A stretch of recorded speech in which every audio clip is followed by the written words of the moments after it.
ओम शांति।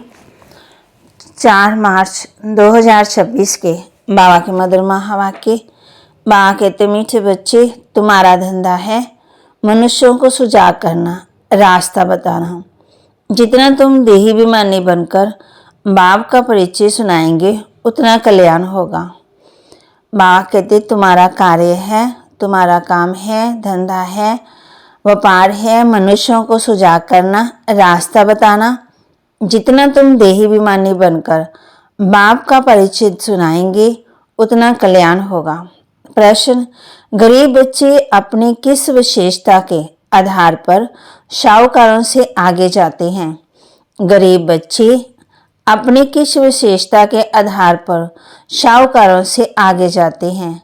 उत्तर, गरीबों में दान पुण्य की बहुत श्रद्धा रहती है। गरीब भक्ति भी लगन से करते। शास्त्रकार भी गरीबों को होता। शाहूकारों को अपने धन का नशा रहता, पाप जास्ती होते, इसलिए गरीब बच्चे उनसे आगे चले जाते हैं। गीत ओम नमः शिवाय।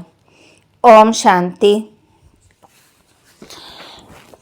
तुम माता पिता, हम बालक तेरे, ये तो जरूर परम पिता परमात्मा की महिमा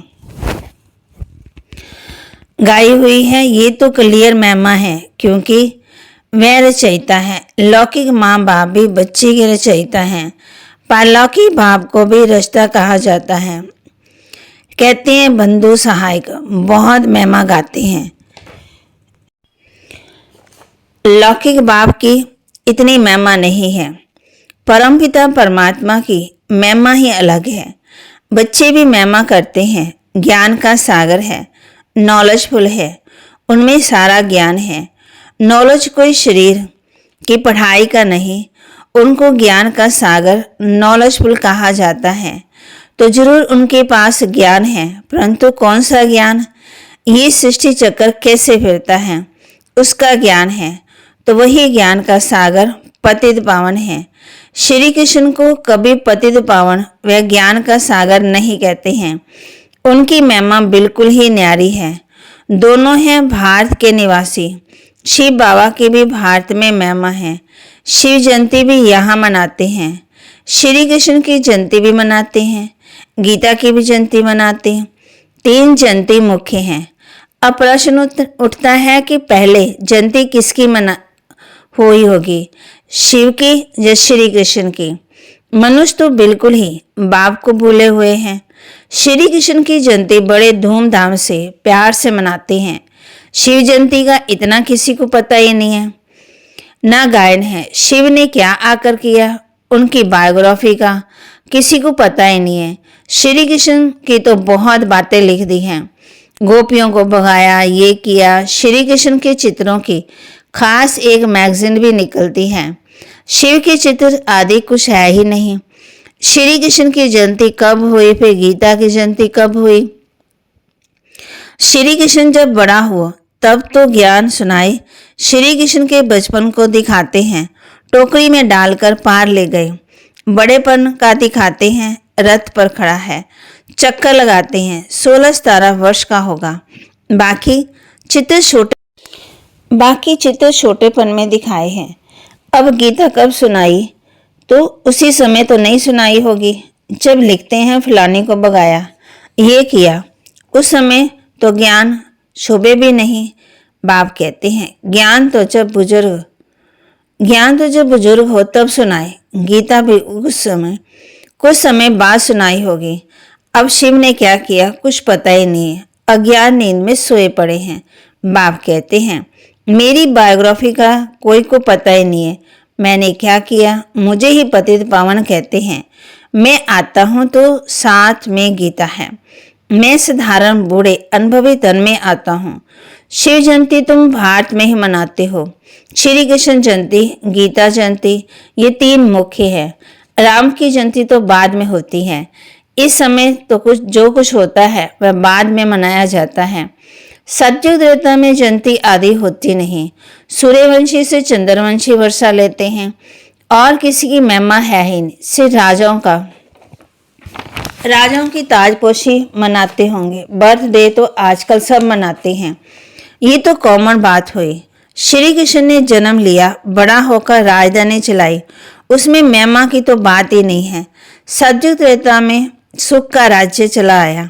वह राज्य कब कैसे स्थापन हुआ, ये तुम बच्चों की बुद्धि में है। बाप कहते हैं, बच्चों मैं कलब के संगम युग पर आता हूँ। कलयुग का अंत, पति दुनिया, सतयुग आदि पावन दुनिया। मैं बाप भी हूँ, तुम बच्चों को वर्षा भी दूंगा। कलब पहले भी तुमको वर्षा दिया था, इसलिए तुम मनाते आए हो, परंतु नाम भूल जाने से श्री कृष्ण का नाम डाल दिया है। बड़े से बड़ा शिव है ना। पहले तो जब उनकी जयंती हो तब फिर साकार मनुष्य की हो। आत्मा तो जब वास्तव में ऊपर से उतरती हैं। मेरा भी अवतरण है। श्री कृष्ण ने माता से गर्भ से जन्म लिया, पालना ली। सबको जन्म में आना ही है, जन्म लेना ही है। शिव बाबा जन्म नहीं लेते, आते तो है ना। तो ये सब बाप बैठ समझाते हैं। शिव बाबा कभी भी जन्म मरण के चक्कर में नहीं आते। ब्रह्मा विष्णु शंकर की ते मूर्ति दिखाते हैं। ब्रह्मा द्वारा स्थापना, क्योंकि शिव को तो अपना शरीर है ही नहीं। खुद बैठ बताते हैं कि मैं इनके बूढ़े तन में आता हूँ। ये अपने जन्मों को नहीं जानते हैं। इनके बहुत जन्मों के अंत का ये जन्म है। तो पहले पहले समझाना पड़े, शिव जयंती बड़ी या श्री कृष्ण जयंती बड़ी। अगर श्री कृष्ण ने गीता सुनाई तो गीता जयंती तो श्री कृष्ण को के बहुत वर्ष के बाद हो सके, जबकि श्री कृष्ण बड़ा हो। ये सब समझने की बातें हैं। लेकिन वास्तव में शिव जयंती के बाद हुई फर्स्ट से गीता जयंती, ये भी पॉइंट्स बुद्धि में रखनी है। पॉइंट तो ढेर है, बिगर नोट किए याद कर रह न सके। बाबा इतना नज़दीक है, उनका रथ है। वह भी कहते हैं सब पॉइंट समय पर याद आ जाए मुश्किल है। बाबा ने समझाया है, सबको दो बाप का राज समझाओ। शिव बाबा की जयंती मनाते हैं, जरूर आता होगा। जैसे क्राइस्ट बुद्ध आदि आकर अपना धर्म स्थापन करते हैं, वह भी आत्मा आकर के प्रवेश कर धर्म स्थापन करती है। वह है हेमली गॉड फादर, सृष्टि के रचयिता। तो जरूर नई सृष्टि रचेंगे, प्राणी थोड़ी रचेंगे। नई सृष्टि को स्वर्ग कहा जाता है, अभी है नरक। बाबा कहते हैं, मैं कलब के संगम पर आकर तुम बच्चों को राजयोग का ज्ञान देता हूँ। यह है भारत का प्राचीन युग। किसने सिखाया? शिव बाबा का नाम तो गुम कर दिया है। एक तो कहते हैं गीता का भगवान श्री कृष्ण और विष्णु आदि के नाम दे देते हैं। शिव बाबा ने राजयोग सिखाया था, किसको पता ही नहीं है। शिव जयंती निराकार की जयंती ही दिखाते हैं। वह कैसे आया, क्या आकर किया? वह तो सबका सदगति दाता है, लिबरेटर, गाइड है ना। अभी सर्व आत्माओं को गाइड चाहिए ना। परमात्मा वह भी आत्मा है। जैसे मनुष्यों का गाइड भी मनुष्य ही होता है, वैसे आत्माओं का गाइड भी आत्मा ही चाहिए। वह तो सुप्रीम आत्मा ही कहेंगे। मनुष्य तो सब जन्म ले पतित बनते, फिर पावन बनाए, वापस कौन ले जाए? बाप कहते हैं, मैं ही आकर के पावन होने की युक्ति बताता हूँ, तुम मुझे याद करो। श्री कृष्ण तो कह न सके कि देह का संबंध छोड़ो। वह तो 84 जन्म लेते हैं, सर संबंधों में आते हैं। बाप को अपना शरीर नहीं है। तुमको ये रूहानी यात्रा बाप सिखलाते हैं। ये है रूहानी बाप की, रूहानी बच्चों प्रति रूहानी नॉलेज। श्री कृष्ण कोई का रूहानी बाप थोड़ी है, सबका रूहानी बाप मैं हूँ। मैं ही गाइड बन सकता हूँ। Liberator, guide, blissful, peaceful, ever pure, सब मेरे लिए कहते हैं। अभी तुम आत्मा को नॉलेज दे रहे हैं। बाप कहते हैं, मैं इस शरीर द्वारा तुमको दे रहा हूँ, तुम भी शरीर द्वारा नॉलेज ले रहे हो। वह है गॉड फादर। उनका रूप भी बताया है। जैसे आत्मा बिंदी है, वैसे परमात्मा भी बिंदी है। ये कुदरत है ना। वास्तव में बड़ी कुदरत तो ये है। इतने छोटे स्टार में 84 जन्मों का पाठ है। ये है कुदरत। बाप का भी ड्रामा में पाठ है। भक्ति मार्ग में भी तुम्हारी सर्विस करते हैं। तुम्हारी आत्मा में 84 जन्मों का पाठ अविनाशी है। इसको कहा जाता है कुदरत। इसका वर्णन कैसे करें? इतनी छोटी सी आत्मा है। ये बातें सुनकर वंडर खाते हैं। आत्मा है भी स्टार माफी, 84 जन्म एक्यूरेट भोगती है, सुख भी वह एक्यूरेट भोगती है। ये है कुदरत। बाप भी है आत्मा, परम आत्मा, उनमें सारी नॉलेज भरी हुई है जो बच्चों को समझाते हैं। यह है नई बातें। नए मनुष्य सुनकर कहेंगे इनका ज्ञान तो कोई शास्त्रों आदि में नहीं है। फिर भी जिन्होंने कला पहले सुना है, वर्षा लिया है, वही वृद्धि को पाते रहते हैं। टाइम लगता है, प्रजा ढेर बनती है। वह है सहज, राजा बनने में मेहनत है। मनुष्य तो बहुत धन दान करते हैं तो राजाई घर में जन्म लेते हैं। गरीब भी अपनी हिम्मत अनुसार जो कुछ दान करते होंगे तो वह भी राजा बनते हैं। जो पूरे भक्त होते हैं वह भी दान पुण्य भी करते हैं। शाहूकारों से पाप जास्ती होते होंगे। गरीब में श्रद्धा बहुत रहती है। वह बहुत प्यार से थोड़ा भी दान करते तो बहुत मिलता है। गरीब भक्ति भी बहुत करते, दर्शन दो नहीं तो हम गला काट देते हैं। शाहूकार ऐसे नहीं कहेंगे। शास्त्रकार भी गरीबों को होते हैं, वही दान पुण्य करते हैं। राजा भी वह बनते हैं। पैसे वालों को अहंकार रहता है, वहां भी गरीबों को 21 जन्म का सुख मिलता है। गरीब ज्यादा है, शाहूकार पीछे आएंगे। तो भारत जो इतना ऊंच था, जो फिर इतना गरीब कैसे हुआ? तुम समझते हो अर्थवेग आदि में सब महल आदि चले जाएंगे तो गरीब हो जाएगा। रावण राज्य होने से हाहाकार हो जाता है तो फिर ऐसी चीजें रह ना सके। हर चीज की आयु तो होती है ना। वहां जैसे मनुष्यों की आयु बड़ी होती है वैसे मकान की भी आयु बड़ी होती है। सोने के मार्बल के बड़े बड़े मकान बनते जाएंगे। सोने के तो और ही मजबूत होते हैं।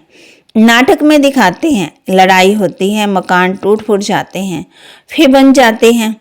उन्हों की बनावट ऐसी होती है। ये जो स्वर्ग के महल आदि बनाएंगे ऐसे नहीं दिखाएंगे। मिस्त्री लोग कैसे मकान बनाते हैं, हाँ समझते हैं वही मकान होंगे। आगे चल तुमको शास्त्रकार होगा, ऐसा विवेक कहता है। इन बातों से बच्चों का ताल्लुक नहीं। बच्चों को तो पढ़ाई पढ़नी है, स्वर्ग का मालिक बनना है। स्वर्ग और नरक अनेक बार पास हुआ है, अभी दोनों पास हुए हैं। अभी है संगम। सतयुग में नॉलेज नहीं होगी। इस समय तुम बच्चों को पूरी नॉलेज है। लक्ष्मी नारायण को ये राज्य किसने दिया था, अभी तुम बच्चों को मालूम है। इन्होंने ये वर्षा किससे पाया? यहाँ पढ़ाई पढ़कर स्वर्ग के मालिक बनते हैं, फिर वहां जाकर महल आदि बनाते हैं। सर्जन भी बड़े बड़े हॉस्पिटल बनाते हैं ना। बाप तुम बच्चों को दिन प्रतिदिन अच्छी अच्छी पॉइंट सुना रहे हैं। तुम्हारा धंधा ही है मनुष्यों को सुजाग करना, रास्ता बताना। जैसे बाप कितना प्यार से बैठ समझाते हैं। देवाभिमान की दरकार नहीं। बाप को कभी देवाभिमान नहीं हो सकता। तुमको मेहनत सारी देवाभिमानी होने में लगती है। जो देवाभिमानी बन बाप का बैठ परिचय देते हैं, गोया भूतों का कल्याण करते हैं। पहले देवाभिमान आने से फिर और विकार आते हैं। लड़ना झगड़ना नवाबी से चलना देवाभिमान है। भला अपना राजयोग है तो भी बहुत साधारण रहना है। बाप कहते हैं जितना हो सके बाप को याद करो। थोड़ी चीज में आकर अहंकार आ जाता है।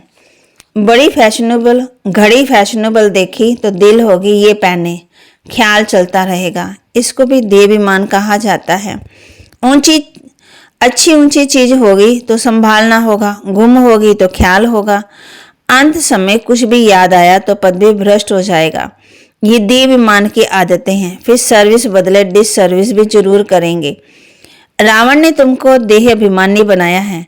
देखते हो बाबा कितना साधारण चलते हैं। हर एक की सर्विस देखी जाती है। महारथी बच्चों को अपना शो करना है।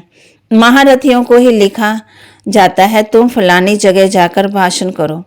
एक दो को बुलाते हैं, लेकिन बच्चों में देवाभिमान बहुत रहता है। भाषण में भले अच्छे हैं परंतु आपस में रूहानी स्नेह नहीं है। देवाभिमान लून पानी बना देता है। कोई बात में जट बिगड़ पड़ते हैं, ये भी नहीं होना चाहिए। इसलिए बाबा कहते हैं कोई भी पूछना है तो बाबा से आकर पूछो। कोई कहे बाबा आपको कितने बच्चे हैं?